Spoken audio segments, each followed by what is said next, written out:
Kebangkitan dari bayang Sabdo Palon. Angin dari lereng Lawu berhembus perlahan, membawa aroma tanah basah dan daun kering yang gugur setelah hujan malam tadi. Di sebuah dusun kecil bernama Pawitra Jati, hiduplah seorang pemuda bernama Jagapati, anak seorang penjaga pura tua di kaki gunung. Dari kecil, Jagapati tumbuh dengan kisah yang sama, tentang sosok agung bernama Sabdo Palon, penasihat terakhir Raja Majapahit yang lenyap tanpa jejak, namun meninggalkan pesan tentang kebangkitan Nusantara di masa depan. Bagi sebagian orang, kisah itu hanyalah dongeng. Namun bagi Jagapati, kisah itu adalah panggilan. Ia sering bermimpi berdiri di tengah hamparan cahaya, mendengar suara berat namun lembut berkata, "Waktu akan datang ketika tanah ini kembali menemukan jiwanya." Suara itu menggetarkan, seolah keluar dari perut bumi sendiri. Suatu pagi, ketika kabut masih tebal menutup puncak Lawu, Jagapati menemukan sesuatu di bawah batu besar di dekat sungai kecil. Sebuah prasasti batu dengan ukiran kuno yang nyaris pudar. Di tengahnya, terdapat simbol berbentuk lingkaran dengan garis membelah dua, mirip lambang matahari dan bulan bersatu. Ia tak mengerti artinya, tapi entah mengapa hatinya bergetar ketika menyentuhnya. Malamnya, di antara api unggun kecil di depan rumah kayunya, Jagapati memandangi prasasti itu. Ayahnya, Ki Brata, menatap dengan mata yang dalam. "Itu bukan batu biasa," katanya pelan. "Simbol itu disebut tanda sabda. Hanya mereka yang dipilih yang dapat menemukannya." Jagapati terdiam. Kata-kata itu membuat dadanya berdebar. "Dipilih? Untuk apa, Ayah?" Ki Brata menatap ke arah Gunung Lawu. Puncaknya diselimuti awan keprakan. Untuk mengingatkan dunia bahwa janji lama belum selesai. Bahwa Sabdo Palon masih menunggu saat kebangkitan bangsa ini, bukan dengan pedang, tapi dengan kesadaran. Malam itu Jagapati tak bisa tidur. Di kejauhan, ia mendengar gamelan samar dari arah puncak, meski tak ada perayaan apapun di dusunnya. Seolah gunung itu berbicara. Suara itu menggema dalam batinnya, membentuk tembang kuno. "Sapa eling, sapa ngelingake, sapa tangi saka turu sejarah. Tanah iki ora mati, mung nyumput ing wektu." Siapa yang sadar? Siapa yang membangunkan? Siapa yang terjaga dari tidur sejarah? Tanah ini tak mati, hanya bersembunyi dalam waktu. Pagi berikutnya, Jagapati memutuskan mendaki. Ia ingin mencari sumber suara gamelan itu. Dengan membawa prasasti batu dalam kain putih, ia berjalan menembus kabut menuju hutan Argani, hutan yang konon menjadi tempat para resi bermeditasi di masa lampau.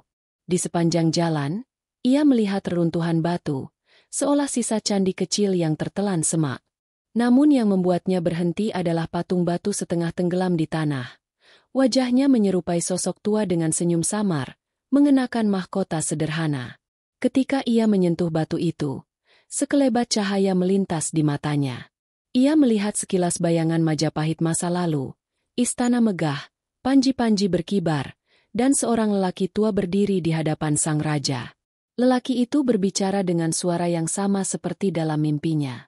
"Jika waktu berputar dan rakyat kehilangan arah, ingatlah bahwa Sabdo bukan hanya nama, tapi cermin bagi jiwa Nusantara." Jagapati tersentak mundur. Nafasnya memburu. Ia memandang sekeliling. Hutan tetap hening, hanya angin yang bergerak lembut. Namun prasasti di tangannya kini bersinar samar. Semenjak hari itu, hidupnya berubah.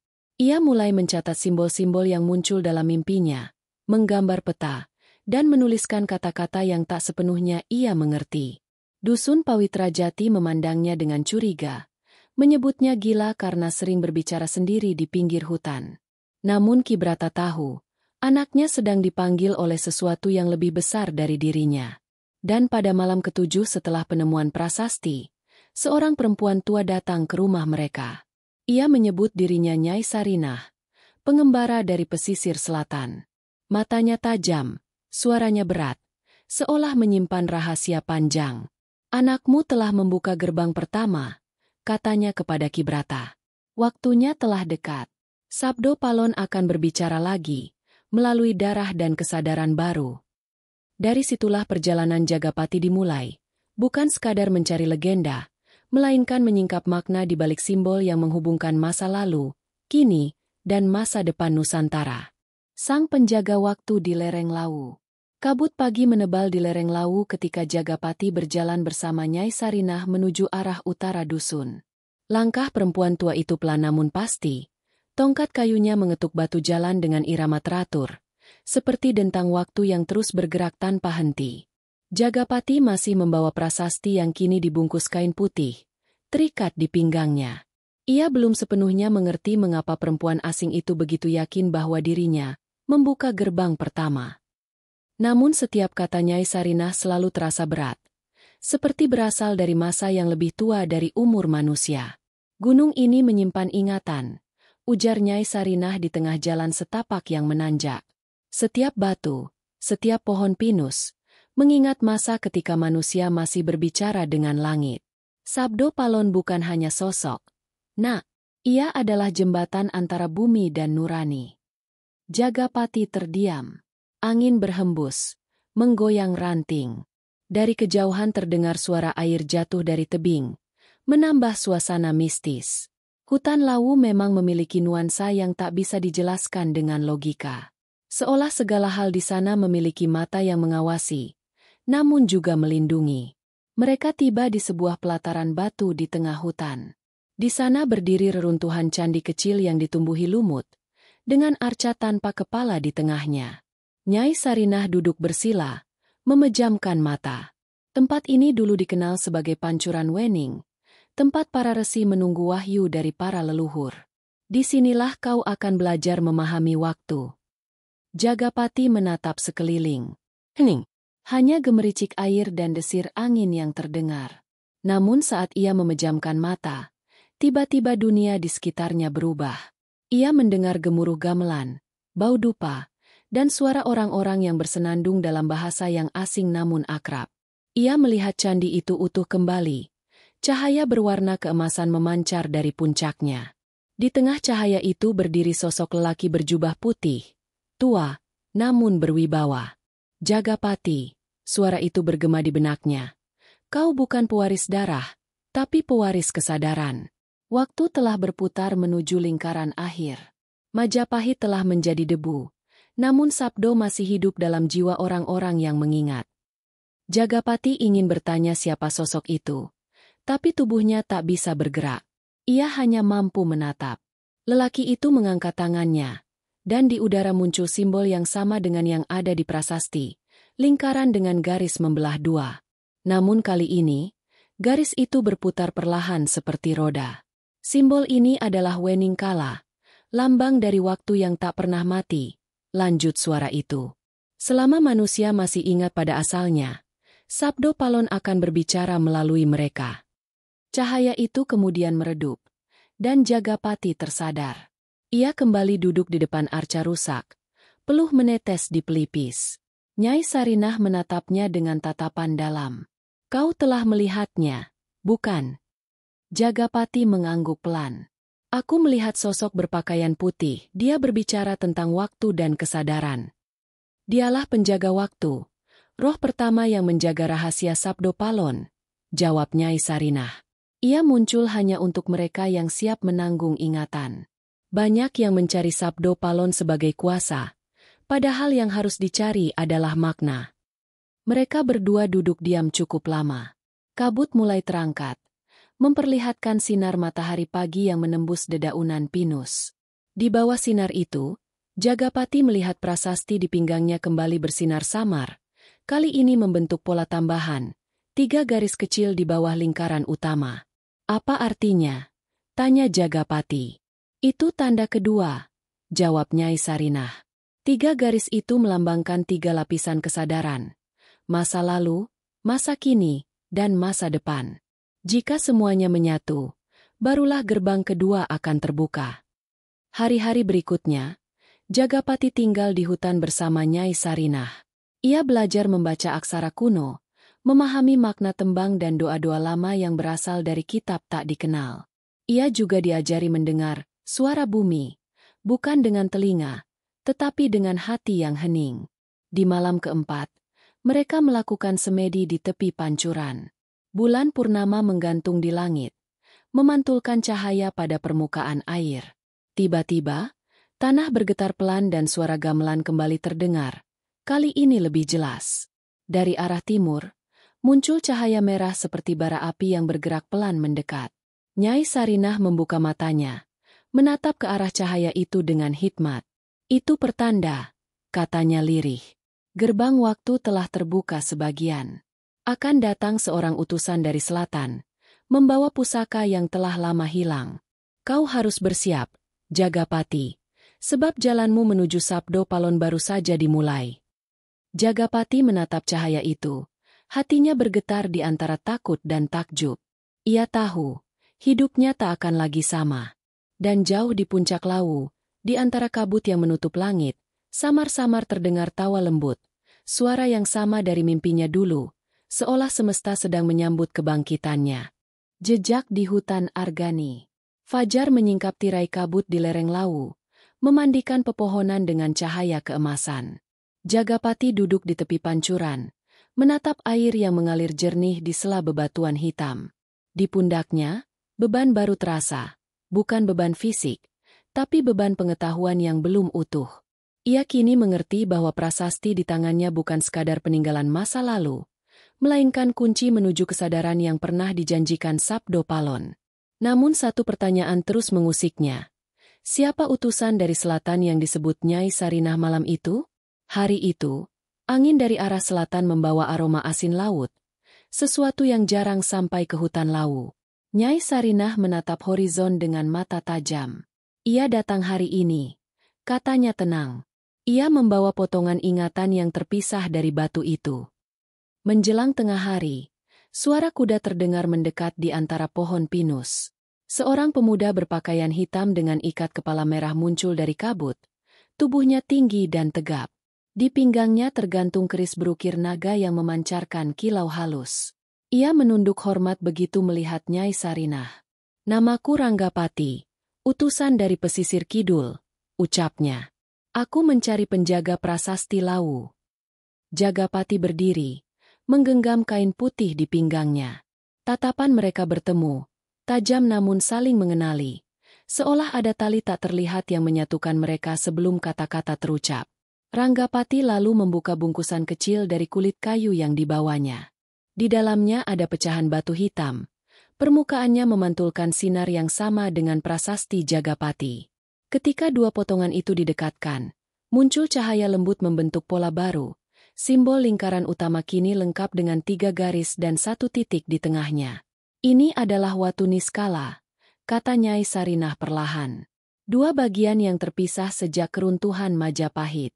Kini bersatu lagi, menandai kebangkitan kesadaran lama. Ranggapati menatap Jagapati. Laut Kidul bergejolak ketika aku menemukan ini. Ombak memantulkan cahaya merah, dan suara gamelan terdengar dari bawah ombak. Seorang perempuan berselendang putih berkata, "Bawalah ke utara, ke kaki Lawu. Waktu telah tiba." Aku hanya menjalankan pesan itu. Nyai Sarinah mengangguk. Itu suara Nyai Roro Kidul sendiri, penjaga batas air dan daratan. Ia tahu gerak waktu di bawah lautan, sebagaimana Lawu mengetahui napas bumi. Sore itu mereka bertiga duduk di tepi pancuran. Jagapati menempatkan prasasti di tengah. Ranggapati meletakkan pecahannya di atas. Begitu 2 batu itu bersentuhan, udara di sekitar mereka bergetar. Pohon-pohon bergemerisik seolah diterpa badai tak terlihat. Dari dalam cahaya muncul bentuk sosok samar. Seorang lelaki bertubuh besar dengan wajah teduh dan mata bercahaya biru kehijauan. Suaranya menggema seperti berasal dari dalam bumi. "Anak-anak Nusantara," katanya, "kalian telah menemukan jejak pertama. Tapi perjalanan kalian belum selesai. Di timur, di lembah Argani, tersimpan kitab Purnajati, tulisan tangan terakhir Sabdo Palon sebelum ia lenyap. Carilah kitab itu sebelum waktu berbalik."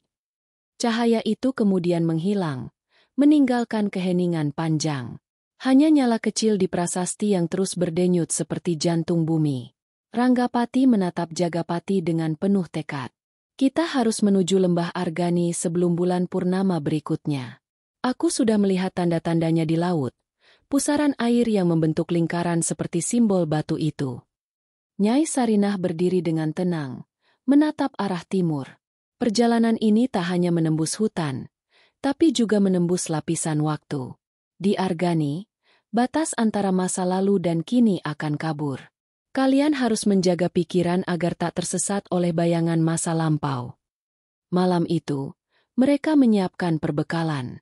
Jagapati mengasah tombaknya, Ranggapati membersihkan kerisnya, sementara Nyai Sarinah menggambar lambang pelindung di tanah, bentuk mandala yang berpijar samar saat terkena sinar bulan. Simbol ini akan menjaga kalian dari kabut waktu, katanya. Sebab di Argani, tak semua yang terlihat adalah nyata.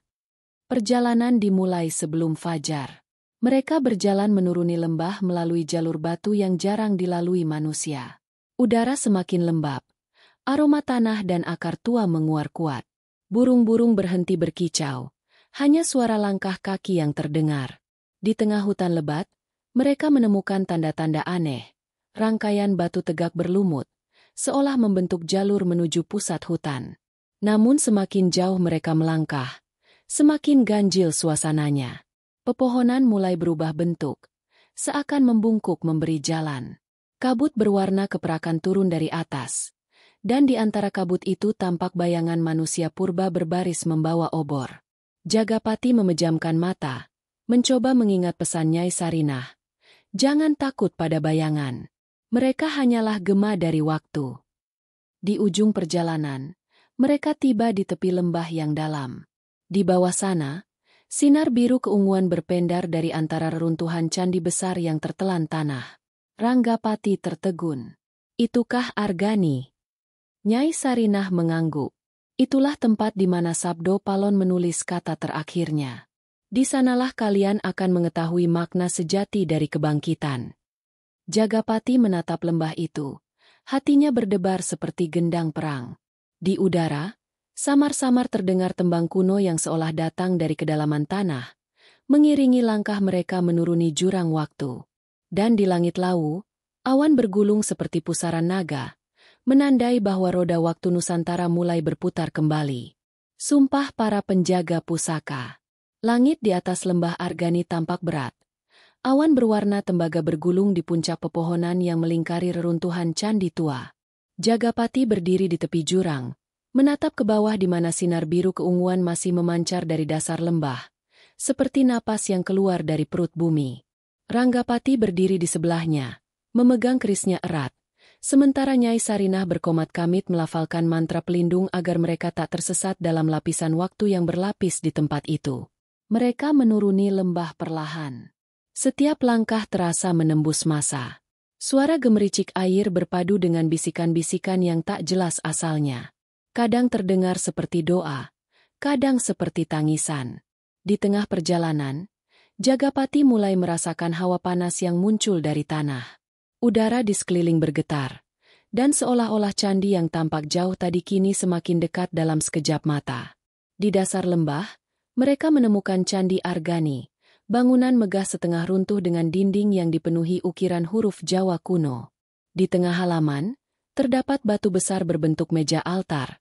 Di atasnya tertancap sebatang tongkat hitam berujung merah darah. Prasasti yang dibawa Jagapati tiba-tiba bergetar hebat, memancarkan cahaya dari dalam kain putih.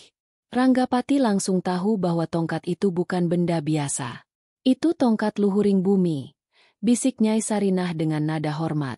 Pusaka terakhir yang dibuat oleh Sabdo Palon sebelum ia menghilang. Ia menanamkan sumpah di dalamnya, bahwa suatu hari, mereka yang terpilih akan menyatukan kembali 3 tanda, Watu Niskala, keris naga laut, dan tongkat luhuring bumi. Bila ketiganya bertemu, gerbang Nusantara baru akan terbuka.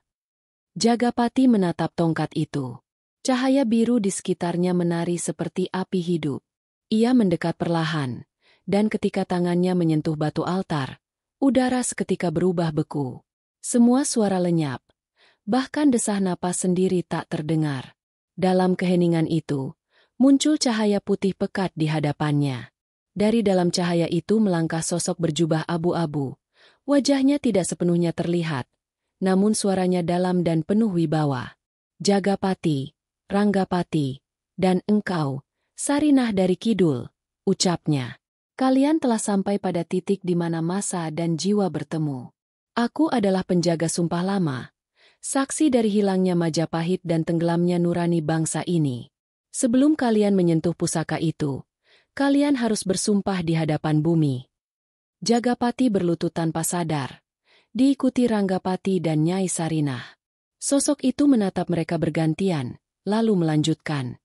Sumpah kalian bukan tentang kekuasaan, melainkan tentang kesetiaan pada kebenaran dan keseimbangan. Barang siapa melanggar sumpah ini, akan dilenyapkan dari ingatan waktu. Bersediakah kalian? Bersedia, jawab mereka serentak.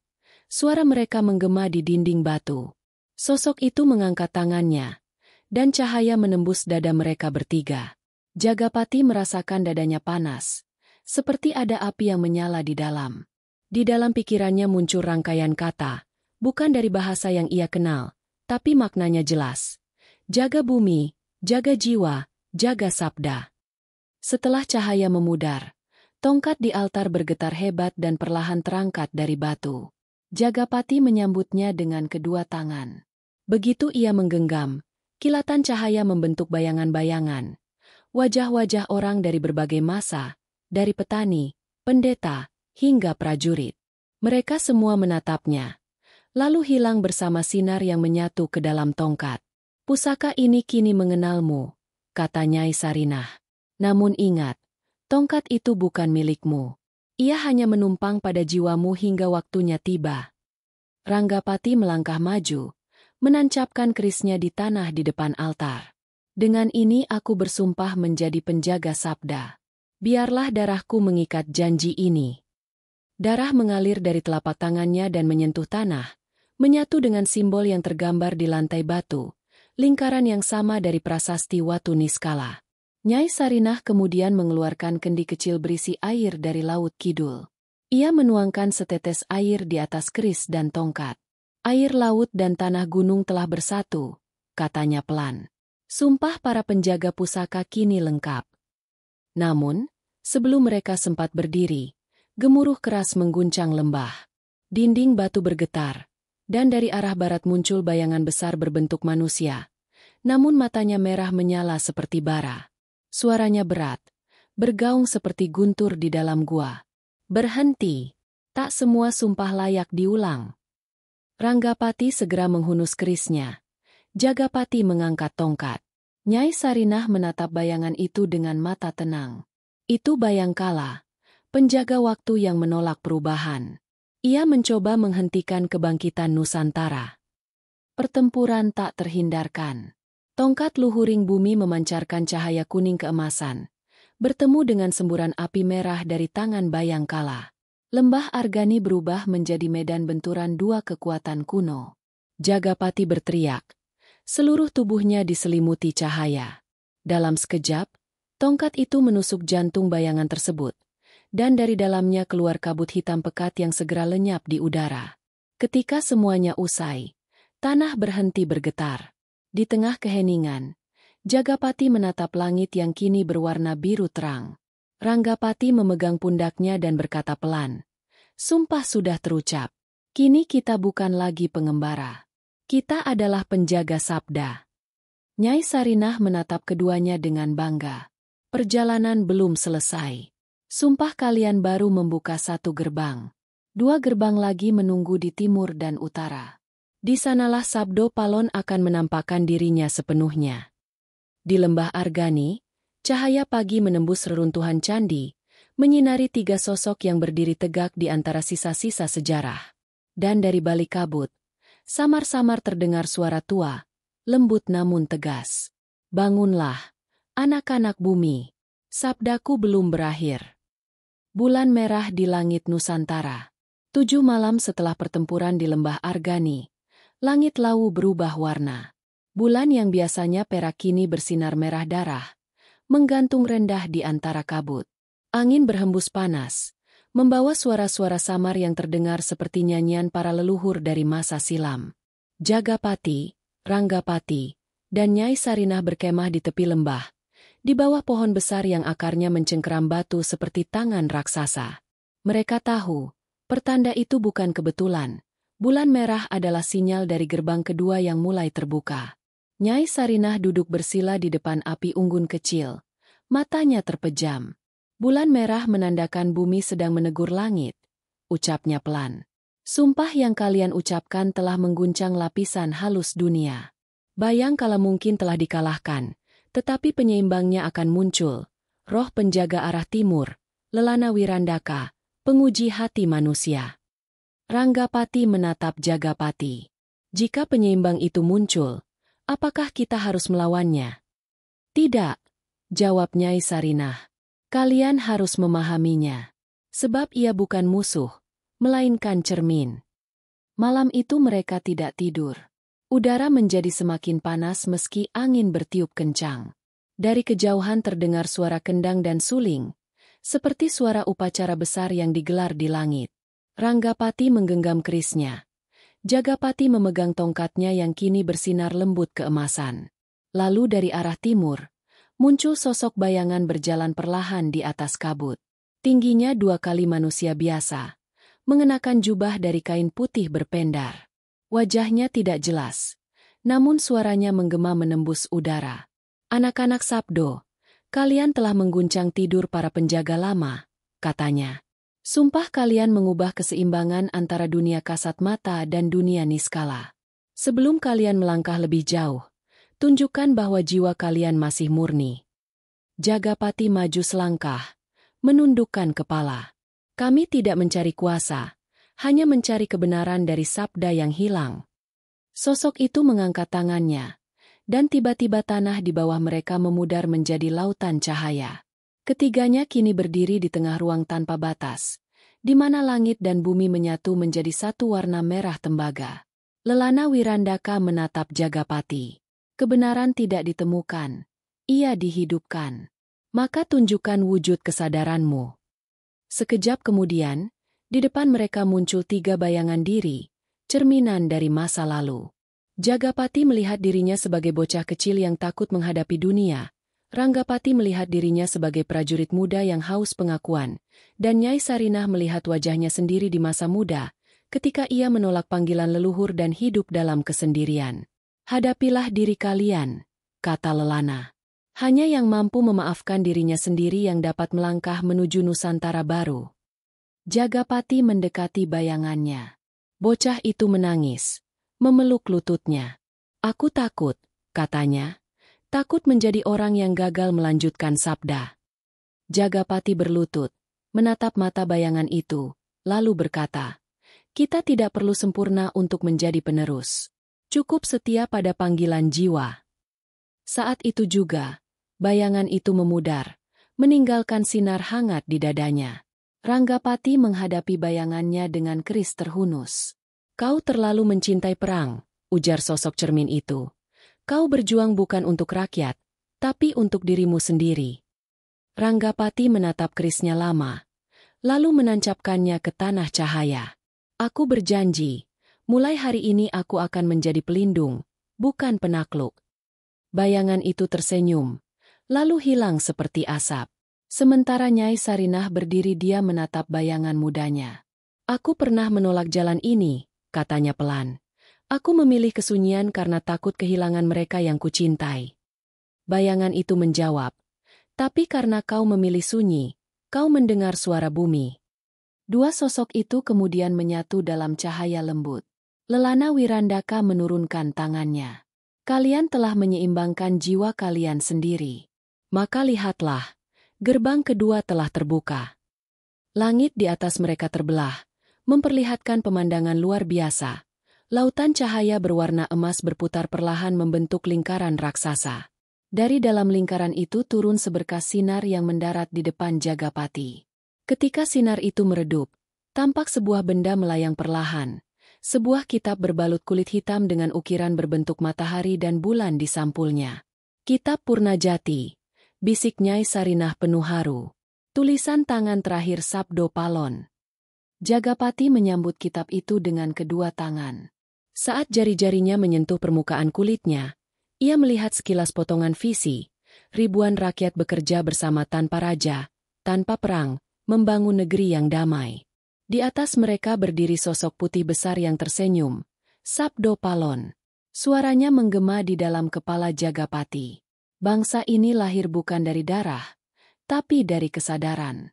Saat manusia menyadari dirinya bagian dari bumi, saat itulah Nusantara baru terwujud. Cahaya di sekitar mereka perlahan padam, dan mereka bertiga kembali berdiri di kaki gunung. Bulan merah mulai pudar, berganti perak keputihan. Di kejauhan, ayam berkokok tanda fajar hampir tiba. Ranggapati menatap Jagapati yang masih memegang kitab. "Apa isi kitab itu?" tanyanya. Jagapati membuka halaman pertama. Huruf-hurufnya bersinar lembut, namun tak seperti tulisan biasa. Huruf-huruf itu bergerak, seolah hidup. "Ini bukan sekadar teks," katanya. "Ini petunjuk untuk membangun keseimbangan antara langit, bumi, dan manusia." Tapi kita belum selesai. Satu gerbang lagi menunggu. Gerbang Pawitra, tempat sabda terakhir akan berbicara. Nyai Sarinah menatap timur, di mana matahari mulai naik dari balik kabut. "Gerbang terakhir bukan tempat," katanya pelan, "melainkan kesadaran tertinggi. Dan di sana, Sabdo Palon akan menilai apakah kalian layak mewarisi Nusantara baru." Mereka bertiga berdiri di antara cahaya pagi. Siluet mereka menyatu dengan sinar matahari pertama. Di kejauhan, suara gamelan kembali terdengar, kali ini lebih jernih dan lembut, seperti nyanyian bumi yang menyambut kembalinya cahaya. Tembang dari selatan. Hari-hari setelah bulan merah berlalu berjalan dengan sunyi yang menegangkan. Gunung Lawu seakan menarik napas panjang, hutan kembali hijau, dan angin membawa aroma dupa dari arah laut selatan. Jagapati, Ranggapati, dan Nyai Sarinah meninggalkan lembah Argani, menuju selatan mengikuti aliran sungai yang membelah hutan hingga bermuara ke dataran pesisir. Mereka tahu, perjalanan berikutnya bukan lagi sekadar menembus tempat, melainkan lapisan makna yang kian dalam. Kitab Purnajati kini tersimpan di dalam peti kayu kecil yang diikat kain merah, dibawa dengan hormat di punggung Jagapati. Sore itu, mereka tiba di desa kecil bernama Watu Kendhit, sebuah pemukiman nelayan yang berdiri di tepi pantai dengan perahu-perahu kayu tertambat di pasir. Matahari tenggelam di cakrawala, memantulkan cahaya keemasan di permukaan laut. Namun ada sesuatu yang ganjil, tak ada suara anak-anak bermain, tak ada nyala api dari dapur. Desa itu senyap, seolah ditinggalkan. Ranggapati berjalan lebih dulu, memeriksa rumah-rumah kosong dengan hati-hati. Di salah satu rumah, ia menemukan sesajen yang masih segar, bunga melati, beras kuning, dan sebutir telur utuh. "Mereka pergi tergesa," gumamnya. Nyai Sarinah berdiri di pintu, menatap laut yang bergolak perlahan. "Bukan pergi," katanya lirih. "Mereka disembunyikan." Ketika malam turun, dari kejauhan terdengar suara tembang, lembut, mengalun dari arah laut. Suara perempuan itu begitu indah dan memilukan, seolah menyanyikan doa yang menembus batas dunia. Jagapati menatap Nyai Sarinah dengan tatapan tanya. Perempuan tua itu mengangguk pelan. "Itu suara penjaga selatan. Nyai Laksmini, pelayan pertama Ratu Kidul. Bila ia bernyanyi, berarti laut sedang memanggil." Tanpa ragu, mereka berjalan ke pantai. Ombak berkilau dalam cahaya bulan, dan di atas batu karang besar, berdiri seorang perempuan muda berselendang hijau kebiruan. Rambutnya panjang menari tertiup angin, matanya bercahaya lembut seperti permukaan air. Tembangnya berhenti ketika mereka mendekat. "Tiga penanggung sabda," katanya.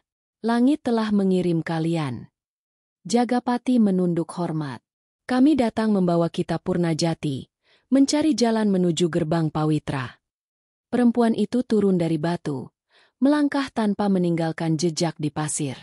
"Gerbang terakhir tak akan terbuka tanpa nada asal," katanya. Sabdo Palon menulis kitab itu dengan tinta cahaya, namun isinya hanya dapat dibangkitkan oleh tembang yang lahir dari hati bumi. "Kalian harus menemukannya di kedalaman laut." Ranggapati menatap laut bergelora. "Kedalaman laut?" "Ya," jawab Laksmini. "Di dasar Samudra Kidul terdapat Gong Manikmaya, alat pertama yang diciptakan untuk menyatukan suara bumi dan langit. Tapi kini tertidur dalam tidur panjang. Hanya mereka yang berani menyeberang dengan jiwa murni yang dapat membangunkannya. Malam itu mereka bersiap. Nyai Sarinah menaburkan garam dan bunga ke laut, mengucap doa kuno. Ombak mereda, dan perlahan muncul jalan dari cahaya biru di atas permukaan air, memanjang menuju tengah lautan. Mereka melangkah di atasnya tanpa rasa takut. Di bawah kaki mereka, ikan-ikan berkilau seperti bintang. Semakin jauh mereka berjalan, semakin pekat warna laut. Suara gemuruh terdengar dari bawah, lalu tiba-tiba mereka berdiri di hadapan gerbang besar dari batu giok, berukir naga yang melingkar. Laksmini menatap mereka dengan tatapan dalam. Di balik gerbang ini, waktu berhenti. Kalian akan melihat masa dan masa depan menyatu. Jangan lawan arusnya, dengarkan. Gerbang terbuka tanpa suara, dan mereka masuk ke ruang bawah laut yang berpendar lembut. Di tengah ruangan raksasa itu, berdiri gong besar berwarna perak biru, separuh tertimbun pasir. Setiap gelombang air yang menyentuh permukaannya memunculkan gema seperti napas panjang bumi. Jagapati mendekat, menempatkan tongkat luhuring bumi di depan gong. Ranggapati menancapkan kerisnya di tanah pasir laut. Sementara Nyai Sarinah membuka kitab Purnajati. Laksmini mulai menyanyi, tembangnya menembus air dan waktu. Wening jroning rasa, suci tan kena kinira. Kang mangsuli suara bumi, dadi sabda kang langgeng. Suci dalam rasa, tak terjangkau pikiran. Yang menjawab suara bumi, menjadi sabda yang abadi. Air berputar cepat, dan gong besar itu mulai bergetar. Suaranya bergema dalam dada Jagapati, membuat jantungnya berdentum seirama. Huruf-huruf dalam kitab Purnajati bersinar terang, membentuk kalimat yang bergerak di udara. Dari cahaya itu muncul bayangan Sabdo Palon, lebih jelas dari sebelumnya. Wajahnya tenang dan bijaksana. Anak-anakku, suaranya bergema. Kalian telah menghidupkan nada asal. Suara bumi kini kembali berdenyut. Tapi perjalanan kalian belum usai. Nada harus bersatu dengan cahaya Pawitra di puncak Gunung Pawitra. Di sanalah sabda akan berubah menjadi kenyataan. Cahaya menyelimuti mereka semua. Ketika mereka tersadar, mereka sudah kembali di tepi pantai, ditemani suara ombak yang lembut. Gong di dasar laut telah terbangun, dan tembang Laksmini perlahan menghilang bersama angin malam. Nyai Sarinah menatap Jagapati. Lihat, langit timur mulai memucat. Waktunya kita menuju Pawitra. Ranggapati mengikat kain di pinggangnya. Bersiap. Gerbang terakhir menunggu. Jagapati menatap ufuk timur, di mana cahaya fajar perlahan naik dari laut. Ia memegang tongkat, kitab, dan keyakinan bahwa sabda yang dulu dianggap legenda kini mulai hidup di dalam diri mereka. Di balik deru ombak, samar-samar terdengar tembang terakhir Laksmini. Yen bumi wis eling marang langit, saka kidul bakal madhangi jagat. Saat bumi kembali mengingat langit, dari selatan akan terbit terang bagi dunia. Dan mereka bertiga berjalan menuju puncak perjalanan mereka, tempat di mana sabda, nada, dan cahaya akan bersatu untuk menandai lahirnya Nusantara baru. Gerbang di Gunung Pawitra. Pagi menyingsing di atas cakrawala ketika Jagapati, Ranggapati, dan Nyai Sarinah melangkah menuju timur. Dari pesisir Watu Kendhit mereka mendaki perbukitan menuju Gunung Pawitra, gunung suci yang menurut lontar tua merupakan titik pertemuan antara bumi, langit, dan roh leluhur. Kabut menggantung di lereng, menutupi hutan bambu dan aliran sungai yang meliuk seperti ular perak. Namun di balik keindahan itu, mereka merasakan sesuatu yang berat, seolah udara sendiri menahan napas.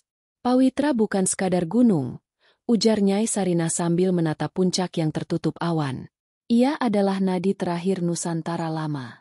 Di sanalah sabda-sabdo Palon pertama kali diikrarkan, sebelum manusia melupakannya demi kuasa dan emas. Mereka beristirahat di tepian sungai. Ranggapati membersihkan kerisnya, menatap pantulan air yang beriak lembut. Setiap langkah kita terasa seperti menuju masa yang lebih tua, katanya. Jagapati mengangguk. Mungkin memang begitu. Seolah dunia memutar ulang kisahnya sendiri agar kita mengingat. Mereka melanjutkan perjalanan, menembus hutan lebat. Di setiap langkah, burung-burung berhenti bernyanyi, dan hanya suara angin yang mengiringi. Setelah sehari mendaki, mereka tiba di lembah yang dipenuhi batu-batu besar bertuliskan aksara kuno. Ranggapati menyentuh salah satu batu, dan tiba-tiba aksara itu bersinar lembut. Huruf-hurufnya sama seperti yang muncul dalam kitab Purnajati di dasar laut. Itu panggilan, ujar Nyai Sarinah lirih. Gerbang Pawitra sudah mengetahui kedatangan kita. Menjelang senja, mereka mencapai dataran tinggi tempat berdirinya Candi Pawitra, sebuah bangunan batu raksasa yang sebagian tertimbun tanah dan akar. Dindingnya penuh relief bergambar manusia bersayap, naga yang membawa matahari, dan sosok berjubah putih memegang tongkat bercahaya. Wajahnya mirip Sabdo Palon. Di hadapan candi itu terbentang pelataran batu hitam, dengan lingkaran besar di tengahnya. Disinilah gerbang terakhir, kata Nyai Sarinah. Kita harus menyatukan 3 unsur, tongkat luhuring bumi, nada asal dari gong manikmaya, dan cahaya dari dalam diri manusia.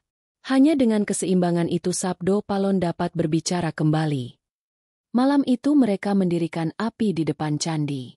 Angin dari puncak membawa suara gamelan halus yang seolah berasal dari langit. Ranggapati duduk bersila, menutup mata. Jagapati membuka kitab Purnajati dan meletakkannya di atas batu persegi di tengah lingkaran. Huruf-huruf di dalamnya mulai berpendar pelan, lalu membentuk kalimat di udara. Wening pangrasa, wening panggalih, ing kono sabda dadi cahya, cahya dadi jagat. Saat rasa menjadi bening, sabda menjadi cahaya, dan cahaya menjadi dunia. Nyai Sarinah berdiri di sisi lingkaran, menancapkan tongkatnya ke tanah. Dari ujung tongkat itu muncul kilatan biru, merambat membentuk garis di permukaan batu. Ranggapati menghunus kerisnya, lalu menancapkannya di titik timur. Cahaya merah muncul, berpadu dengan biru. Jagapati menempatkan kitab Purnajati di tengah-tengah garis itu, dan seketika, lingkaran batu bersinar, berubah menjadi pusaran cahaya yang berputar pelan. Tiba-tiba bumi bergetar. Dari arah langit turun sinar keemasan menembus awan. Di tengah cahaya itu muncul bayangan sosok tinggi berjubah putih. Suara gemanya menggema lembut, namun tegas. Wahai anak-anak Nusantara, kalian telah menghidupkan 3 getaran purba. Kini waktu tak lagi linier. Masa lalu, kini, dan depan menyatu. Dengarlah Sabdo Palon berbicara. Bayangan itu semakin jelas. Wajahnya teduh namun memancarkan kekuatan yang membuat lutut Jagapati bergetar. Manusia telah lama kehilangan arah karena lupa pada rasa. Mereka sibuk membangun menara, namun melupakan tanah tempat mereka berpijak. Nusantara dulu berdiri bukan karena perang, tapi karena keseimbangan antara pikir, rasa, dan daya hidup. Itulah sabda yang harus kalian hidupkan kembali. Jagapati menatap sosok itu dengan mata berkaca. Apakah itu berarti zaman baru akan segera datang? Sabdo Palon menatap jauh ke arah langit timur, di mana cahaya merah fajar mulai muncul. Zaman baru tidak datang dari langit, melainkan tumbuh dari kesadaran manusia yang mengingat asalnya. Kalian bertiga adalah benihnya. Tapi ingat, setiap kelahiran membawa bayangan gelapnya sendiri. Nusantara baru harus lahir melalui ujian kesadaran, bukan peperangan. Suara angin bergema seperti mantra. Ranggapati menunduk, merasa dadanya bergetar. Apa yang harus kami lakukan setelah ini, Sang Sabdo? Sebarkan nada asal ke seluruh penjuru, jawab Sabdo Palon. Ajarkan manusia mendengar bumi, bukan hanya berbicara padanya. Ajarkan mereka membaca cahaya di balik kata, dan menanam sabda dalam tindakan. Cahaya itu mulai memudar, namun sebelum hilang sepenuhnya, Sabdo Palon mengangkat tangannya dan menorehkan simbol di udara. Lingkaran dengan 3 garis di bawahnya yang berputar menjadi bentuk baru, menyerupai bunga teratai dengan sinar di tengah. Inilah lambang Nusantara baru, katanya. Simbol kesadaran yang menyatukan bumi, laut, dan langit. Ketika sosok itu lenyap, angin berhenti. Candi Pawitra memantulkan cahaya keemasan, dan di langit muncul 3 bintang berbaris sejajar. Nyai Sarinah tersenyum lirih. Tanda sudah lengkap. Tapi perjalanan batin manusia baru saja dimulai. Mereka bertiga duduk di pelataran, menatap cahaya bintang itu hingga fajar merekah. Jagapati menggenggam tongkatnya dengan erat. Ia tahu tugasnya belum selesai. Sabdo Palon telah menanam benih di dalam hatinya. Benih kesadaran yang suatu hari akan tumbuh menjadi Nusantara baru, bukan kerajaan, bukan agama, melainkan tatanan jiwa yang selaras dengan bumi. Dan ketika sinar matahari pertama menyentuh wajah mereka, Gunung Pawitra bergetar lembut, seperti ikut bernapas. Sebuah era baru telah berdenyut pelan dari jantung tanah Nusantara. Sandi luhur dari timur. Setelah pertemuan di puncak Gunung Pawitra, Jagapati, Ranggapati, dan Nyai Sarinah menuruni lereng dengan hati yang berat namun penuh keyakinan. Kitab Purnajati masih tergenggam erat, dan tongkat luhuring bumi menyalurkan energi lembut dari puncak. Mereka tahu, meski Sabdo Palon telah menanam benih kesadaran, tugas berikutnya adalah memahami sandi luhur, ajaran yang tersembunyi di timur Nusantara, di sebuah pulau suci yang belum pernah disentuh manusia selama ratusan tahun. Perjalanan mereka membawa mereka melintasi hutan lebat, sungai deras, dan dataran tinggi yang tertutup kabut. Di setiap perhentian, suara alam terasa semakin hidup, burung-burung berkoar dengan pola yang nyaris seperti bahasa, angin berdesir membawa aroma tanah basah, dan air terjun memantulkan cahaya seperti pelangi mini yang menari di udara. Jagapati menyadari satu hal, alam sendiri seolah menjadi guru, mengajari mereka kesabaran, ketelitian, dan rasa hormat. Suatu sore, mereka tiba di desa kecil di kaki Gunung Timur, bernama Tirta Mandala. Desa itu berbeda dengan Watu Kendhit. Penduduknya ramah, namun menatap mereka dengan rasa heran. Nyai Sarinah tersenyum, menjelaskan bahwa desa ini adalah penjaga awal dari sandi luhur. Mereka menjaga tradisi lisan dan simbol purba. Di tengah desa terdapat pohon beringin raksasa. Batangnya dihiasi ukiran-ukiran aneh yang menyerupai aksara Jawa kuno. Jagapati menyentuh satu ukiran, dan seketika ia merasakan energi yang familiar, seperti garis cahaya dari Gunung Pawitra menembus tangannya. Malam itu, mereka dipanggil ke rumah kepala desa. Seorang lelaki tua, berambut putih panjang, menatap Jagapati dan berkata, "Kami tahu kalian datang. Bukan untuk menguasai, tapi untuk menyatukan. Sandi luhur bukan rahasia yang bisa dimiliki. Ia harus dipahami dan dihormati." Jagapati membuka kitab Purnajati. Huruf-huruf di halaman terakhir mulai bergerak perlahan, membentuk pola yang menyerupai peta. "Ini menunjukkan arah ke timur," bisiknya. "Namun ada simbol baru di sini, lingkaran kecil dengan 3 titik di tengah. Apa artinya, Nyai Sarinah?" Perempuan tua itu menatap peta yang bersinar. "Itulah inti sandi luhur.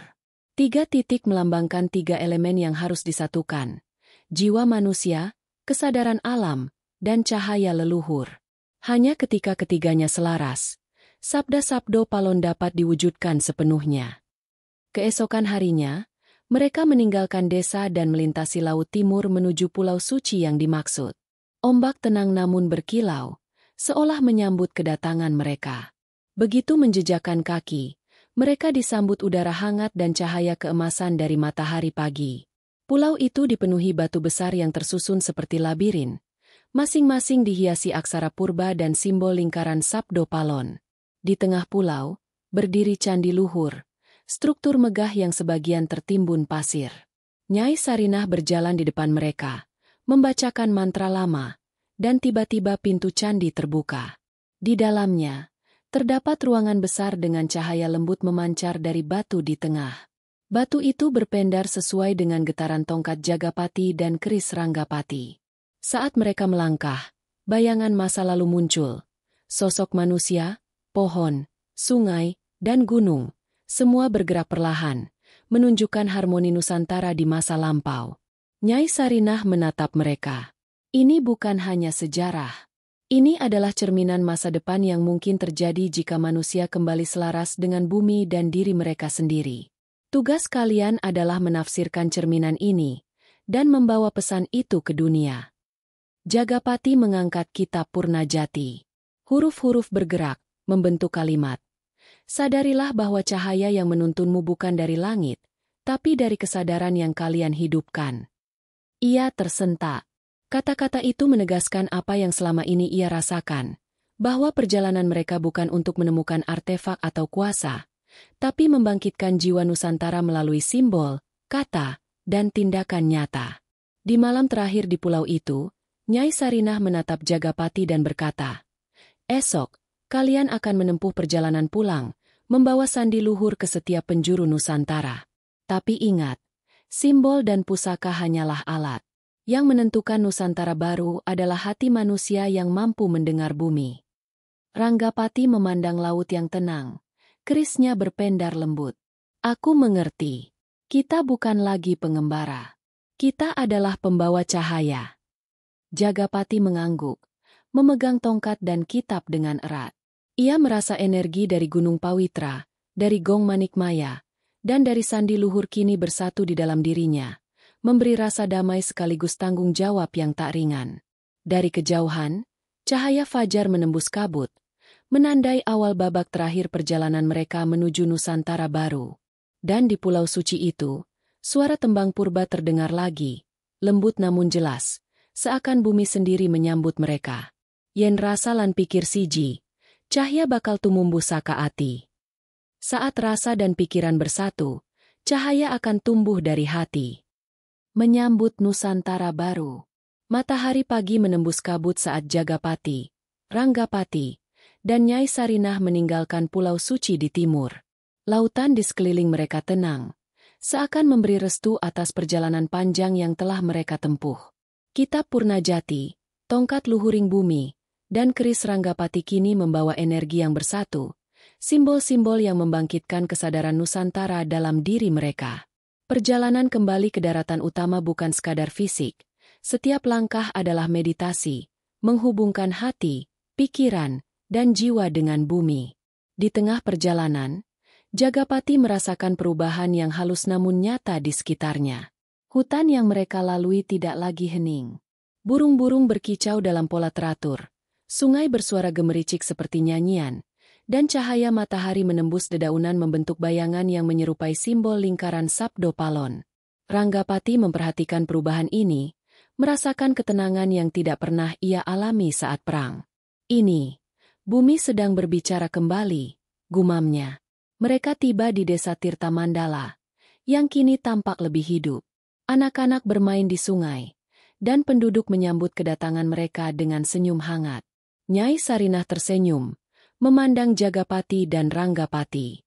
"Sandi luhur telah mengalir melalui kalian. Desa ini adalah cermin dari apa yang akan terjadi bila kesadaran manusia kembali bersatu dengan alam dan sejarahnya sendiri." Malam itu, mereka mendirikan api unggun di tepi sungai. Jagapati membuka kitab Purnajati, dan huruf-huruf di dalamnya bersinar, memproyeksikan simbol lingkaran, 3 garis, dan titik ke udara. Cahaya itu seolah menari mengikuti nyanyian alam. Dari dalam cahaya muncul sosok Sabdo Palon, lebih nyata daripada sebelumnya, memancarkan aura damai dan wibawa. Suaranya lembut namun jelas. "Anak-anak Nusantara, kalian telah menempuh perjalanan yang bukan sekadar fisik, tapi spiritual. Kalian telah menemukan nada asal, menghidupkan tongkat luhuring bumi, dan memahami sandi luhur. Kini, waktunya kalian membawa kesadaran ini ke setiap penjuru, agar Nusantara baru lahir bukan dari pedang, tapi dari hati manusia."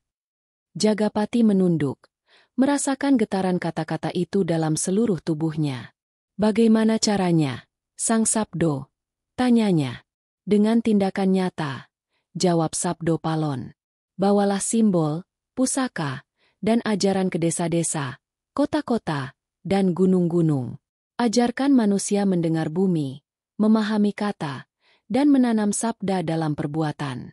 Nusantara baru lahir dari keseimbangan hati, pikiran, dan jiwa." Ranggapati menatap tongkat dan keris mereka. "Jadi tugas kita bukan memerintah, tapi menjadi penjaga dan pembawa cahaya." Sabdo Palon mengangguk. "Benar, cahaya yang kalian bawa bukan milik pribadi. Ia akan memancar melalui setiap manusia yang mampu menyadari asalnya, yang mampu mendengar, dan yang berani bertindak bijaksana." Keheningan menutupi malam itu. Angin berhembus lembut, membawa aroma tanah basah dan dedaunan. Jagapati menatap bintang-bintang, merasakan benih kesadaran yang kini mengalir di seluruh tubuhnya. Nyai Sarinah memegang tangan mereka berdua, berkata, perjalanan panjang ini menandai lahirnya sebuah zaman baru. Tapi ingat, cahaya harus dipelihara. Setiap manusia yang lupa akan asalnya dapat membuat bayangan kembali muncul. Tugas kalian adalah menjaga cahaya itu tetap hidup. Keesokan paginya, mereka memulai perjalanan menyebar ke seluruh Nusantara. Dari pegunungan Lawu ke hutan Argani, dari pantai timur ke desa-desa pedalaman, mereka membawa ajaran sandi luhur. Setiap kali mereka tiba, alam merespons. Air jernih, burung bernyanyi, dan penduduk merasakan ketenangan yang belum pernah mereka rasakan. Simbol lingkaran Sabdo Palon terpahat di tanah, diukir di kayu, atau digambar dengan cahaya saat matahari terbenam. Jagapati melihat anak-anak bermain sambil menirukan gerakan mereka di lapangan. Mereka menari mengikuti gerakan tongkat dan keris, meniru nada yang mereka dengar, dan perlahan memahami pesan yang tidak bisa diajarkan dengan kata-kata saja. Ia tersenyum, menyadari bahwa benih Nusantara baru sedang tumbuh. Malam itu, di puncak Gunung Pawitra, ketiganya berdiri menatap bulan yang bersinar lembut. Suara tembang kuno terdengar dari jauh, bergema di seluruh lembah, menandai bahwa kesadaran Nusantara telah mulai hidup kembali.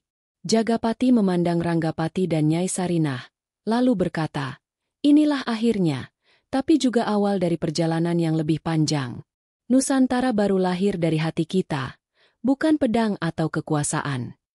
Di langit timur, cahaya fajar menembus kabut, memantulkan kilau emas di hutan, sungai, dan desa. Semua simbol, pusaka, dan ajaran kini menjadi satu, sebuah jaringan cahaya yang mengalir di seluruh bumi Nusantara. Dan dari kejauhan terdengar suara Sabdo Palon, lembut namun nyata. Bangkitlah, Nusantara. Saat manusia mengingat asalnya, cahaya akan menuntun setiap langkah menuju keseimbangan abadi. Jagapati, Ranggapati, dan Nyai Sarinah menatap cahaya itu dengan hati yang tenang. Nusantara baru bukan sekadar ramalan atau legenda. Ia hidup, berdenyut di setiap jiwa yang sadar, menunggu manusia untuk terus menjaga, mendengar, dan bertindak. Dan di bawah langit yang luas, di antara gunung, laut, dan hutan, benih Nusantara baru tumbuh perlahan. Sebuah cahaya abadi yang lahir dari kesadaran, bukan kuasa.